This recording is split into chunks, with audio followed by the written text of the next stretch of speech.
Bonjour tout le monde, alors on est le samedi 5 octobre et je vais vous faire un petit book haul des 14 livres que j'ai achetés. Alors, donc les premiers livres que j'ai achetés, donc je les ai achetés sur Amazon. Donc là ici c'est une série, c'est la série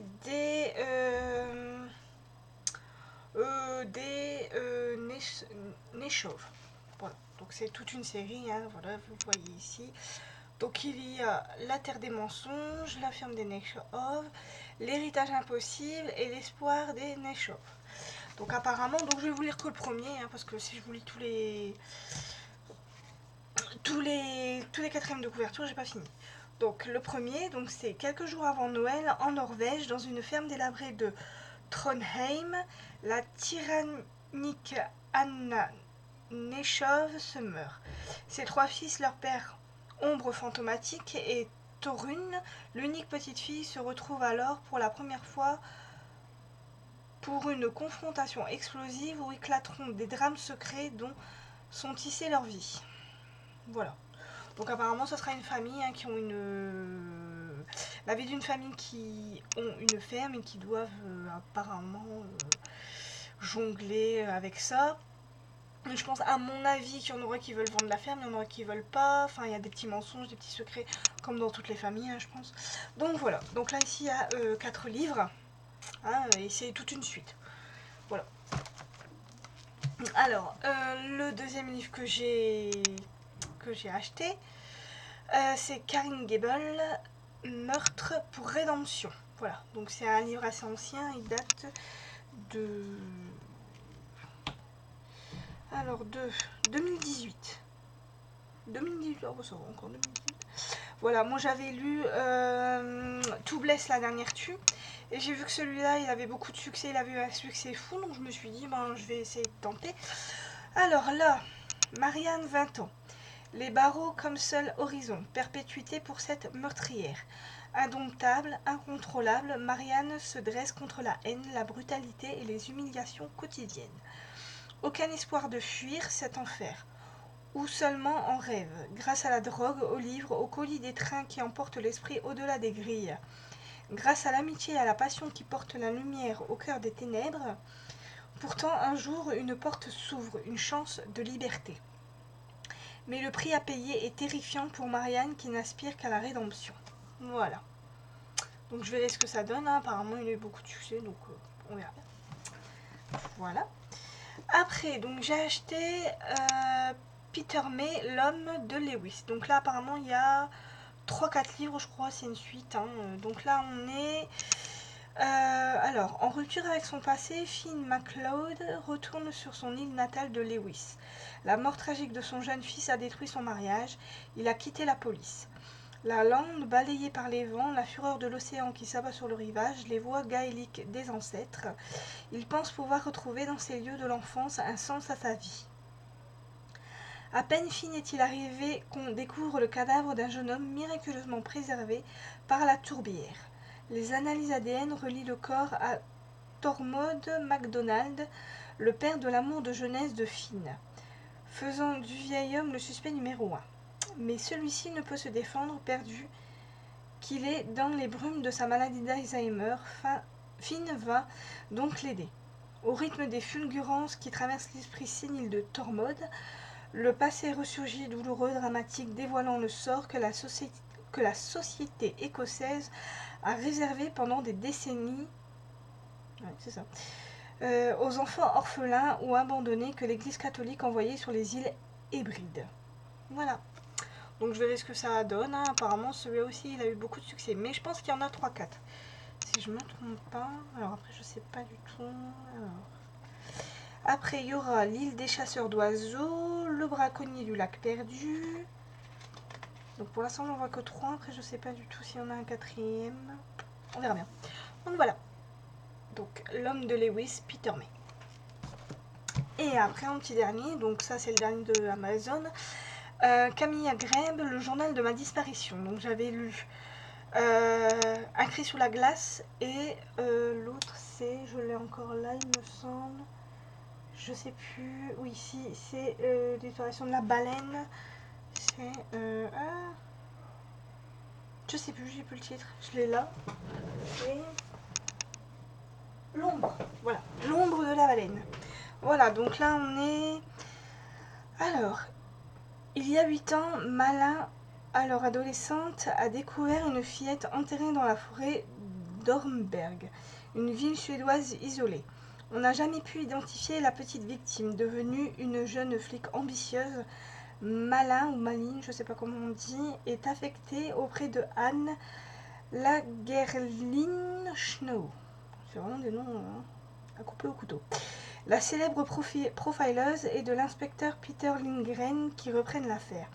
Mais Peter disparaît du jour au lendemain et Anne est retrouvée blessée et à garde dans la forêt. L'unique témoin est un adolescent qui erre dans les bois sans le dire à personne. Celui-ci récupère le journal que Anne a laissé tomber et se met à le lire fasciné. Puis, Maline ou Malin, je ne sais pas comment on dit, est appelé sur les lieux du tout premier crime. Une nouvelle victime a été découverte et si tous ces faits étaient tragiquement liés. Voilà.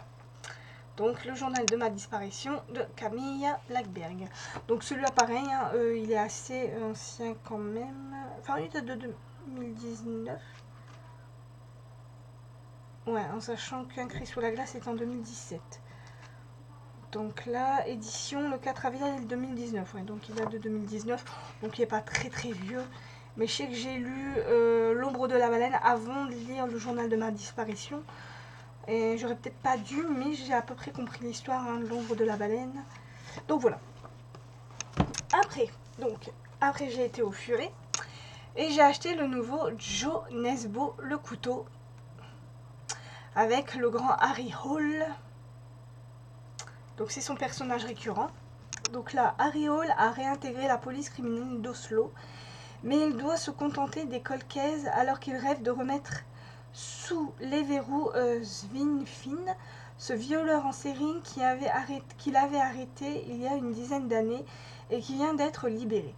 Outrepassant les ordres de sa supérieure hiérarchique, Harry traque cet homme qui l'obsède, mais un matin, après une soirée bien arrosée, Harry se réveille sans le moindre souvenir de la veille. Les mains couvertes du sang d'un autre. C'est le début d'une interminable descente aux enfers.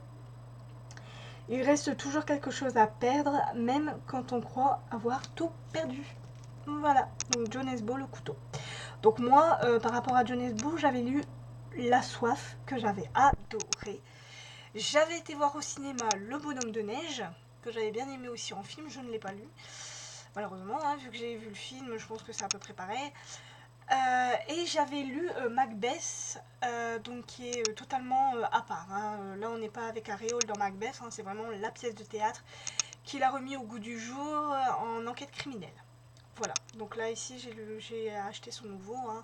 Je sais pas si c'est vraiment une suite ou si on peut le lire à part. Parce que moi j'ai pas tout lu les Joe Nesbo. Hein, après, donc je verrai bien ce que ça donne. Après, donc j'ai acheté Le Bal des Folles de Victoria Mass. Donc là, on est alors... chaque année, à la mi-carême, se tient à la Salpêtrière le très mondain Bal des Folles. Le temps d'une soirée, le tout Paris s'encanaille sur des airs de valse et de polka en compagnie de femmes déguisées en colombines, gitanes, souaves et autres mousquetaires. Cette scène joyeuse cache en réalité sordide. Une réalité sordide. Ce bal, costumé et dansant, n'est rien d'autre qu'une des dernières expérimentations de Charcot, adepte de l'exposition des fous. Dans ce livre terrible, puissant, écrit au scalpel, Victoria Mass choisit de suivre le destin de ces femmes, victimes d'une société masculine qui leur interdit toute déviance et les emprisonne. Parmi elles, Geneviève, dévouée corps et âme au service du célèbre neurologue, Louise, une jeune fille abusée par son oncle, Thérèse, une prostituée au grand cœur qui a eu le tort de jeter son souteneur dans la Seine, Eugénie Cléry, enfin, qui, parce qu'elle dialogue avec les morts, est envoyée par son propre père croupir entre les murs de ce qu'il faut bien appeler une prison. Un hymne à la liberté pour toutes les femmes que le XIXe siècle a essayé de contraindre au silence. Voilà. Alors celui-là aussi, il a beaucoup eu de succès. Donc c'est pour ça que je l'ai acheté. Puis en plus il est très très très très petit. Il fait que 250 pages. Donc voilà. Donc le bal des folles de Victoria Mass. Après, hop, le nouveau de Nicolas Lebel, L'île au diable. Donc là, le corps recouvert d'une étrange poudre blanche, des extrémités gangrénées, un visage figé dans un rictus de douleur. En observant le cadavre de son père, Sarah Geringen est saisie d'épouvante, et quand le médecin légiste lui tend la clé retrouvée au fond de son estomac, l'effroi la paralyse. Et si son père n'était pas l'homme qu'il prétendait être, des forêts obscures de Norvège aux plaines glaciales de Sibérie, l'ex-inspectrice des forces spéciales s'apprête à affronter un secret de famille terrifiant. Que découvrira-t-elle dans ce vieux manoir perdu dans les bois? Osera-t-elle se rendre jusqu'à l'île du diable? Donc voilà. Donc moi j'ai lu tous les Nicolas Beuglé, pardon. J'ai lu Le Cri que j'avais adoré. J'ai lu Complot. J'avais aimé un petit peu moins. Et là maintenant j'ai commencé L'île au diable. Et ce qui est bien avec Nicolas Beuglé, c'est qu'il prend toujours des faits qui ont vraiment existé. Et qu'il est... Voilà quoi. Et après il en fait un petit peu du fictif. Il met du réel dans du fictif. Ce qui est très très bien. Moi j'aime beaucoup quand les auteurs font ça. Donc voilà. Après donc j'ai acheté aussi Donato Carissi, le jeu du chuchoteur. Alors, en pleine nuit d'orage, l'appel au secours d'une famille autour de leur maison, un homme à capuche qui rôde, la police qui n'arrive qu'au petit matin, le spectacle d'un carnage, du sang partout, mais aucun corps, ni parents, ni enfants. Mila, experte en enlèvement, ne voulait plus jamais enquêter, mais tout porte à croire que le chuchoteur est de retour. Mila n'a pas le choix, il faut à tout prix empêcher de frapper à nouveau. Donc voilà. Donc moi ce qu'il faut savoir sur Donato Carissi, c'est que je n'ai pas lu Le Chuchoteur et tous ces deux autres livres d'avant. Moi ce que j'ai lu de Donato Carissi, j'ai lu L'Égaré, j'ai lu La fille du brouillard, et j'en ai lu deux autres qui n'ont rien à voir avec Le Chuchoteur. Après je pense qu'on peut lire les livres à part, hein, on n'est pas obligé de les suivre je pense, je sais pas du tout. Donc je verrai bien. Hein. Après, voilà, j'avais lu L'Égaré qui était la suite du reste des livres. Je sais pas s'il met les... Est-ce qu'il met ces autres livres ou pas? Voilà.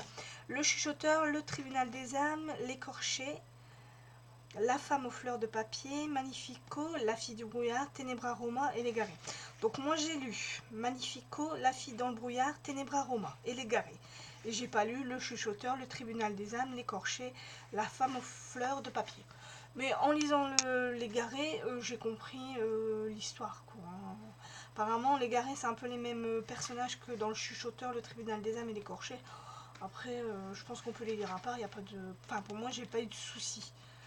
Après, je sais pas voilà, ce que vous voulez faire. Si vous voulez lire les autres avant, allez-y, hein, n'hésitez pas. Donc voilà.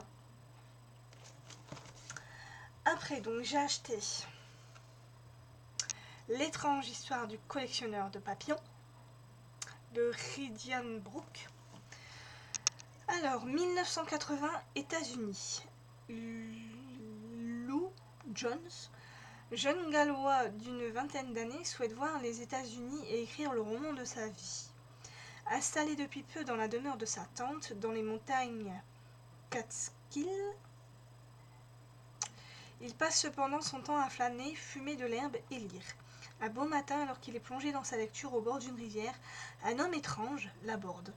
Joe Bosco, vendeur de papillons aussi charismatique qu'exaspérant, lui propose de l'accompagner à travers le pays pour développer son commerce de spécimens rares.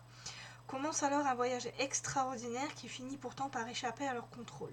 Le jour où Joe disparaît, Lou se retrouve en prison et il n'a plus qu'une seule chance pour s'en sortir, convaincre tout le monde que sa version des faits est la bonne. Donc voilà. Donc je pense que ça va être une petite histoire pas trop compliquée, pas trop sordide. Je pense que c'est Oh, c'est un petit bouquin. Moi, ce que j'avais aimé, c'était la première de couverture. J'avais bien aimé ce décor-là. Je trouve que c'est très très bien fait. Que les papillons en forme d'origami avec des billets de dollars, avec des dollars, fait avec des dollars. Je trouve que c'était pas mal fait. Donc c'est pour ça que je l'ai pris. Et l'histoire a l'air d'être intéressante. Voilà, c'est une petite histoire, à mon avis, qui va être toute simple à comprendre. Après, donc, j'ai acheté, ça sera les deux derniers. Donc j'ai acheté Les prisonniers de la liberté de Luca Di Fulvio. Hein, j'aime beaucoup Luca Di Fulvio. J'ai lu Le Gang des rêves que j'avais adoré. Ça a été un vrai coup de cœur pour moi. Et j'ai lu Les enfants de Venise, qui avait été une bonne lecture aussi. J'avais bien aimé. Donc là, on est en Argentine en 1912. 3 destins, 3 chemins qui se croisent et se perdent. 3 jeunes gens bousculés par la vie, rêvant d'un monde nouveau. Rosetta a été déshonorée. Oui, c'est ça. À Alcamo, la famille de Raquel est massacrée à Sorocchiasi. Rocco refuse de se soumettre à la loi de Palerme. Vénus vaincu des 4 coins.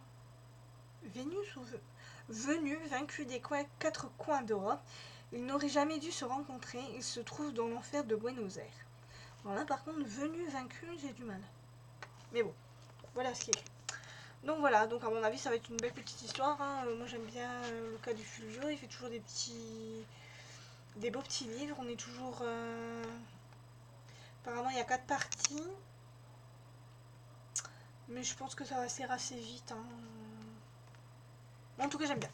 Donc voilà. Hop.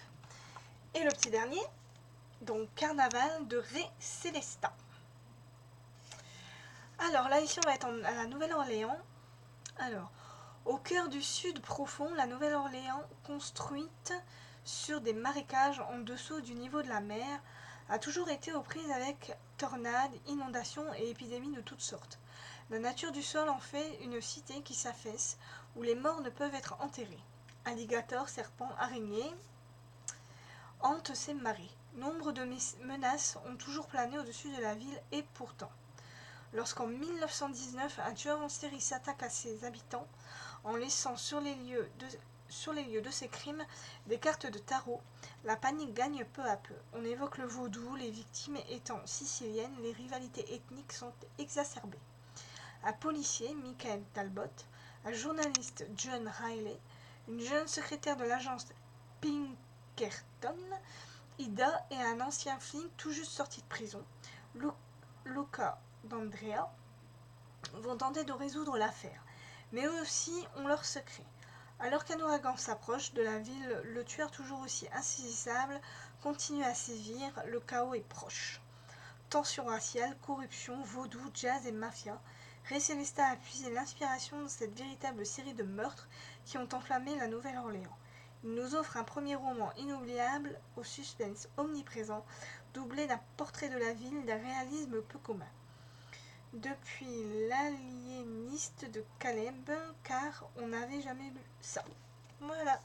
Donc apparemment, il y en a, après cela, il y en a 2 autres qui vont suivre. Il y a le 3e là qui est sorti, si je ne me trompe. Le 3e est sorti, je l'ai vu au furet, mais j'ai pas voulu l'acheter vu que là c'est le premier. Pardon. Donc voilà. Donc j'espère qu'il me plaira pour que je puisse acheter les 2 autres. Je pense qu'il y en a que 2 ou 3. Enfin, il y en a peut-être 4, enfin, comme là c'est le premier. Je sais qu'il y en a 2 après. Mais le nouveau qui est sorti là, je sais pas si c'est le 3e ou si c'est le 4e. Je sais pas. Donc voilà. Donc voilà tous les livres que j'ai achetés. Ça en fait une paire. Ça fait beaucoup. Mais je sais que je les lirai. Hein, ça, il n'y a pas de souci. Et là, en ce moment, je lis donc le Terminus de Tom Zweterlich. Donc je l'ai bientôt fini, comme vous pouvez le voir. Hein, je suis plus qu'à la dernière partie. Donc là, on est dans une histoire de science-fiction et de thriller. Donc il y a une famille qui a été massacrée. Et il y a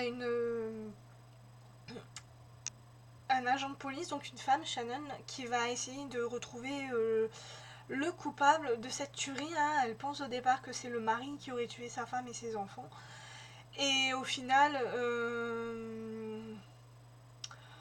elle va être bien surprise du résultat. Et nous aussi, on va partir un peu dans un monde assez à part. Voilà, une histoire de fin du monde avec le terminus. On va partir dans le... En fait, au départ, on est en 1997. On va partir dans le futur. Voilà, hein, c'est ça la science-fiction. Donc on part dans le futur en 2015 et 2016 pour savoir si l'enquête a été conclue et ce qui s'est passé au niveau de... Voilà quoi, des avancées de l'enquête. Et après, on va repartir, ça va être ça en fait. On va partir vers le futur, on va revenir vers le passé, etc. etc. Et donc je vous le raconterai un peu quand je l'aurai fini, hein, je l'ai bientôt terminé. Et donc avant de lire ce livre, j'avais lu La Dame de Reykjavik que j'avais beaucoup aimé. J'avais beaucoup aimé l'histoire. Donc il me reste encore, après ça il me reste HS 7244 à lire, Outlander le voyage, Moira que j'ai encore à lire, La Fabrique des salauds, Lady Hélène et puis tous les livres que j'ai à lire. Donc j'en ai pour un sacré moment. Donc voilà, donc j'espère que ce book haul vous aura plu. Vous êtes intéressé par les livres que j'ai achetés.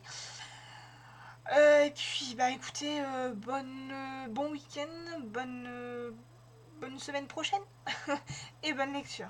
Bonne journée, au revoir.